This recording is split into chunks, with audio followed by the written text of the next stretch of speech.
बिस्मिल्लाहिर्रहमानिर्रहीम।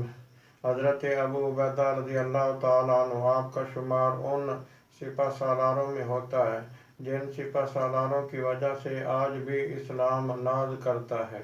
हज़रत अबू उबैदा रज़ी अल्लाह ताला अन्हु आप फातिह शाम थे और नबी पाक सल्लल्लाहु अलैहि वसल्लम हज़रत अबू उबैदा रज़ी अल्लाह ताला अन्हु आप के मुतल्लिक़ इरशाद फरमाया करते थे कि हर उम्मत का एक अमीन होता है और मेरी उम्मत का अमीन हज़रत अबू उबैदा रज़ी अल्लाह ताला अन्हु हैं। हज़रत अबू उबैदा रज़ी अल्लाह ताला अन्हु आप उन सहाबा में से हैं जिन्हें अशरा मुबशरा कहा जाता है, यानी वो 10 सहाबा जिन्हें नबी पाक सल्लल्लाहु अलैहि वसल्लम ने दुनिया में ही जन्नत की खुशखबरी सुनाई थी। हज़रत अबू उबैदा रज़ी अल्लाह ताला अन्हु आपको वो भी शर्फ हासिल है कि जंग बदर में आपने अपने हाथों से अपने बाप जराह को कत्ल किया। एक दफ़ा नबी पाक सल्लल्लाहु अलैहि वसल्लम ने हज़रत अबू उबैदा रज़ी अल्लाह ताला अन्हु आपको एक कौम की तरफ तबलीग के लिए भेजा। आपने वहाँ उनकी जमात करवाई।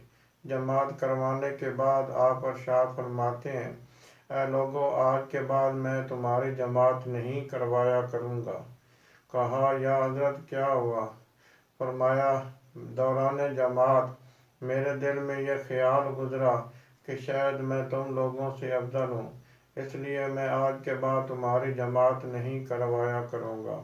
एक दफ़ा हज़रत उमर फ़ारूक रज़ी अल्लाह ताला अन्हु आपके खैमे में गए तो वहाँ देखा कि एक मुसल्ला और एक कुरान पाक रेल पर पड़ा हुआ था।